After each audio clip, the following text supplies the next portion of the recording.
Never say never to an Asian NATO. The headline above came from a September 2023 article published by Foreign Policy that argued, despite many claims to the contrary, that a version of NATO in Asia isn't as implausible as it seems. In fact, the alliance may already be in the early stages of forming, even if there isn't anything official coming out of the nations that would be involved just yet. It's certainly on the minds of several politicians in the US. In mid-December 2023, DW, a German news outlet, reported that a small group of conservative American politicians had already proposed a bill to establish a fact-finding mission for a new Asian NATO. They argued that this organization would be able to serve as a deterrent to the Chinese, Iranian, Russian, and North Korean aggression in the Indo-Pacific, while giving the US a more stable diplomatic base from which to negotiate and exert control over the region. China is obviously opposed. It sees the establishment of an Asian NATO as a clear threat to its efforts to dominate the Indo-Pacific.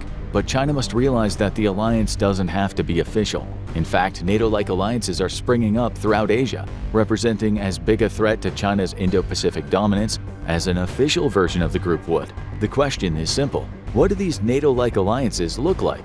We'll start with the Quadrilateral Security Dialogue, or Quad for short. In 2021, the United States reaffirmed its commitment to working alongside a trio of partners in Asia: Australia, Japan, and India. Collectively, those four nations formed the Quad, and though the group became somewhat official in 2021, it has existed for much longer. According to the Council on Foreign Relations, or CFR, maritime cooperation between the four nations began in 2004 after a devastating tsunami hit the Indian Ocean. At that point, the Quad was focused on rescue efforts ahead of any sort of geopolitical mission. It simply existed to help India deal with its crisis and had taken a similar role when Japan experienced its own tsunami in 2011. However, between 2004 and 2021, the Quad's ties were always loose. Australia in particular was reluctant about claiming the group to be a formal alliance, while Japan also emphasized the importance of maintaining each member nation's democratic identity. But that's changed over the last few years. With the 2020s came renewed fears over China's threat in the Indo-Pacific, and with those fears came the Quad's desire to form a more cohesive alliance that would see its four nations cooperate on a more tangible level. For instance, 2020's exercise Malabar saw the Quad working together on several naval exercises designed to support a secure, open, and inclusive Indo-Pacific region. And in the years since, the group leaders have regularly held discussions on everything from how to deal with the COVID-19 crisis to how to encourage technological innovation across the four members. All of this, barring the naval operation, may have seemed relatively minor, but to China, the Quad represents something more dangerous. It's a threat during a time when China is more readily challenging the global status quo. In the Quad, China will see two Western countries, the US and Australia, teaming up with two of the Indo-Pacific's key players, Japan and India. Why that team-up exists doesn't matter as much as what it might represent. To China, having four such powerful nations working in tandem could suggest that the West is looking to form a backbone of a future Asian NATO. That hasn't happened yet, but China's already putting out propaganda suggesting that turning this alliance into a new NATO is on the US agenda. In the Global Times, a Chinese state-run newspaper akin to a tabloid, a 2020 article argued that the Quad actively desires an Asian NATO, but it shouldn't get one. After all, China has much more innovative solutions to building a strong Indo-Pacific region. It argues that the alliance is an attempt by the US to establish an anti-China group, using differences in values as a crutch, and that China needs to do it all can reverse this unfavorable situation. But the Quad is also far from the only loose alliance in Asia that will worry China. There's also AUKUS, a trilateral security partnership that brings together the US, UK, and Australia. Officially created in September 2021, you might notice that these alliances have become more efficient as we moved into the 2020s. AUKUS helps the three nations involved improve their security and defense interests. Immediately, you'll see how AUKUS differs from the Quad. Where the latter focuses on a host of issues, with defense being just one of them, AUKUS was created with the express purpose of helping three countries develop more capable militaries. Specifically, AUKUS sees its members sharing defense-related science and technology and helping them create cooperative industrial bases and stronger supply chains. In practice, that has amounted to one big move: supplying Australia with nuclear submarines. According to the Carnegie Endowment for International Peace, the US and the UK have committed to sending nuclear submarines to Australia over the next few years. By 2032, the country will have anywhere between 3 and 5 Virginia-class American subs in its fleet. Once 2040 rolls around, the commitment the UK has made to help Australia develop its own AUKUS-class submarine should come to fruition, essentially granting the Aussies the ability to build their own. And while all of this is happening, the three nations will have committed several $billions toward developing and expanding the capacity of a submarine industrial base, again located in Australia, from which all three can conduct missions. There's more. Before Australia gets its hands on the Virginia-class subs it's buying from the US, as well as the AUKUS-class submarine, it'll allow the US and UK to deploy submarines from its HMAS Sterling Naval Base. Starting in 2027, the base will host a constant rotation of nuclear subs, including 4 Virginia-class vessels and an Astute-class sub from the UK. It's also worth noting that HMAS Sterling is in Western Australia. It has easy access to both the Indian Ocean and the South China Sea. This is a military alliance that runs deep, and you'll notice that most of its focus is on ensuring Australia achieves some level of nuclear naval parity with the US and the UK. That is no coincidence. Though AUKUS is a collaboration between three nations, its actions are essentially focused on bolstering Australia because the group aims to challenge China's dominance in the Indo-Pacific.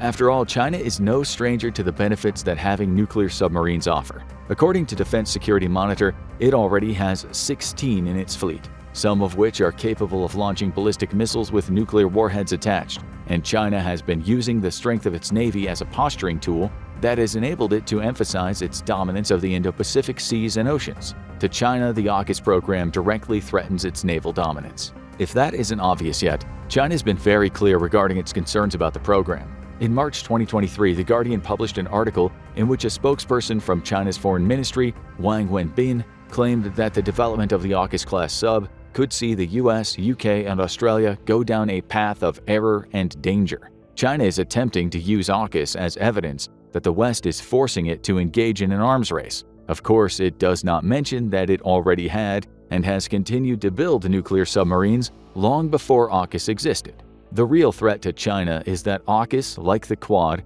sees Western powers aligning with those in the Indo-Pacific region to threaten its dominance. Granted, AUKUS isn't an Asian NATO, neither is the Quad, but it's not outside the realms of possibility, at least to Beijing, that the security interests of both groups might overlap, leading them to working together in the future.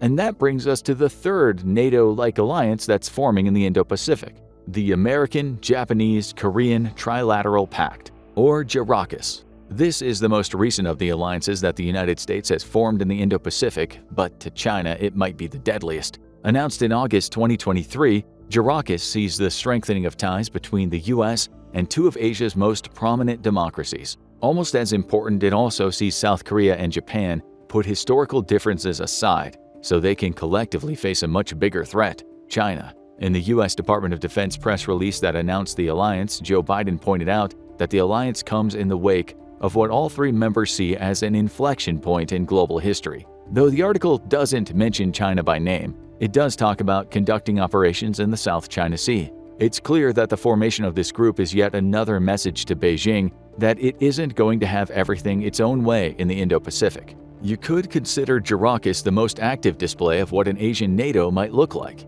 Just 2 months after the announcement of the group's formation, Japan, South Korea, and the US announced that they would hold their first joint aerial drill. The drill was conducted near the Korean Peninsula and was believed to involve America's B-52 strategic bomber along with fighter jets from all three countries. Of course, it's no coincidence that this drill would also somewhat mirror similar exercises being conducted by the Chinese military in the Taiwan Strait around the same time. The message is clear: we have fighters patrolling the waters too. If that aggravated China, the joint naval exercise that JAROKUS nations conducted on January 17, 2024, would have made Xi Jinping livid. According to AP News, it was likely the biggest ever combined naval exercise held between the three nations and came in the wake of heightened threats from North Korea. Of course, China would consider North Korea something of an anti-West ally in the Indo-Pacific, meaning that any threat to it could be considered a message to Beijing as well. This time, the training took place just off Jeju Island, near South Korea, and involved all three countries running operations while using a US aircraft carrier as their base. Photos released by South Korea's Joint Chief of Staff showed the USS Carl Vinson being flanked by a pair of Aegis destroyers, the South Korean Sejong the Great, and Japan's Kongo. Think about what all this means for China. Since 2021, it's seen 3 alliances form, all involving the United States and all seemingly designed to challenge Beijing's position as the dominant player in the Indo-Pacific.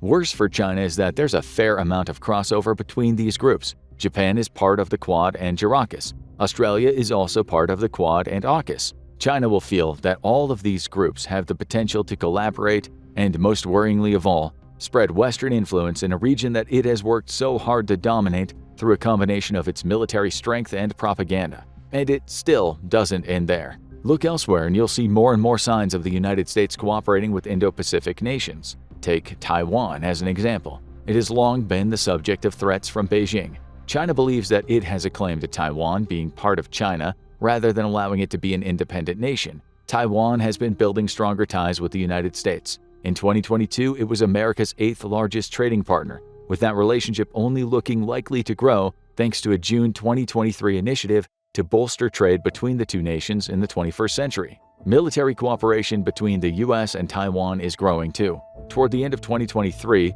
Joe Biden signed a grant that essentially gifts Taiwan $80 million to buy equipment from the U.S. This isn't a loan, it's money that the U.S. is actively giving Taiwan to buy equipment, perhaps as a workaround that would make it seem like it's not simply giving the island nation what it needs to fend off a potential Chinese invasion. Throw the Philippines into the mix. In April 2023, the Department of Defense announced an agreement with the Philippine government to create 4 new U.S.-staffed bases in the country. A naval base will be constructed in Santa Ana, along with a new Lalo airport in Cagayan.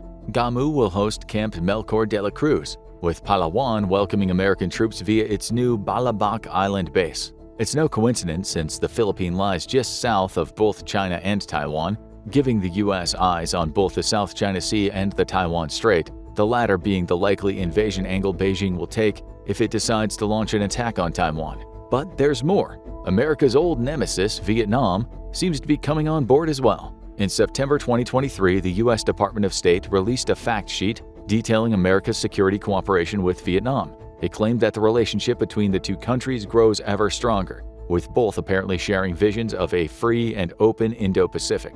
Attentive viewers may recognize that type of language as central to what the Quad is trying to achieve. The statement mentioned that the U.S. and Vietnam have held 12 discussions related to bilateral security cooperation in recent years. Before this, in March 2018, the USS Carl Vinson, the very ship used in the January 2024 trilateral naval operation with Japan and South Korea, visited Vietnam. That was the first time an American warship had touched a Vietnamese shore in over 40 years.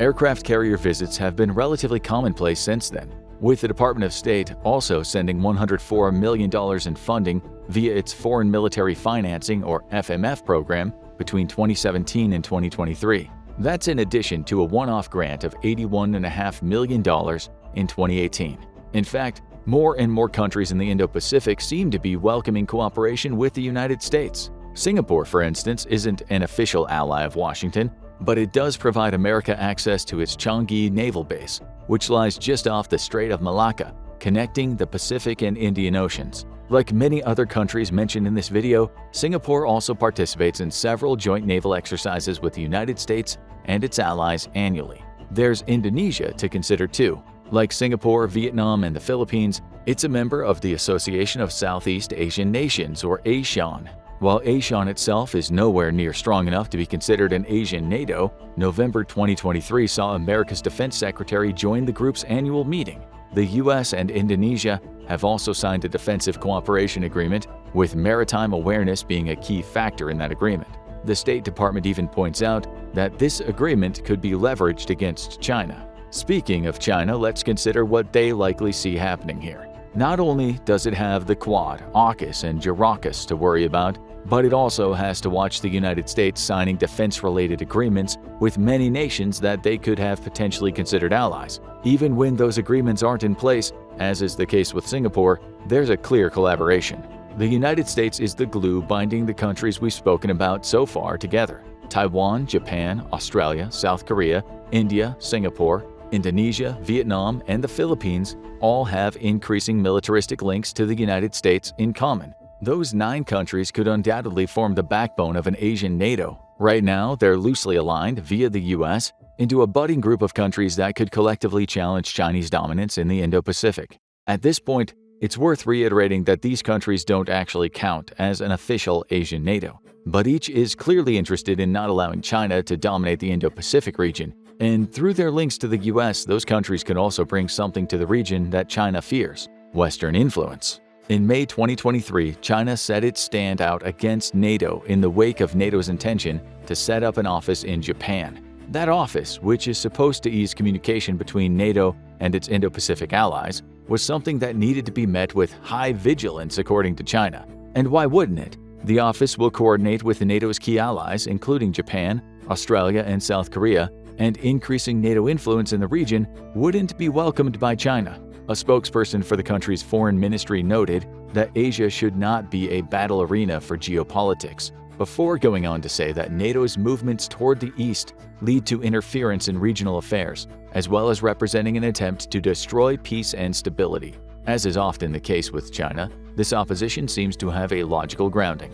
However, it's steeped in hidden messages directed toward its greatest enemy of the modern era, the United States. According to the Central European Institute of Asian Studies, or CEIAS, Chinese state media has been attempting to paint NATO as the main instigator of evil in Asia since at least 2022. NATO is often characterized as little more than a puppet organization, with the US pulling the strings, that interferes in geopolitical affairs that are none of its business. CEIAS says that many in China view NATO as a Cold War relic and something that amounts to little more than a hostile tool used by the US.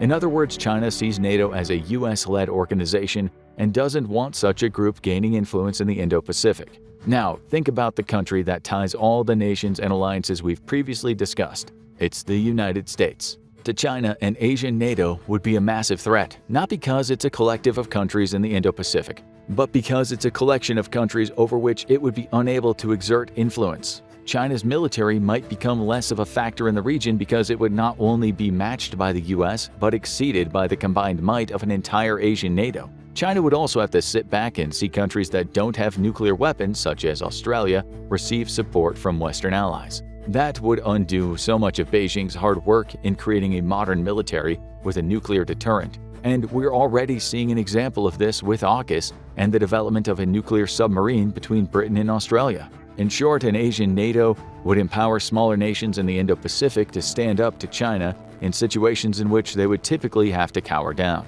Nowhere is this clearer than in Taiwan. In a perfect world, at least for China, Beijing would be able to launch an invasion of Taiwan within the next couple years and claim the island as its own. But that is unlikely to happen, regardless of recent revelations that some of China's missiles may be filled with water instead of rocket fuel, making invasion all but an impossibility right now. Any effort to take Taiwan would be met with resistance from the United States. China would expect that.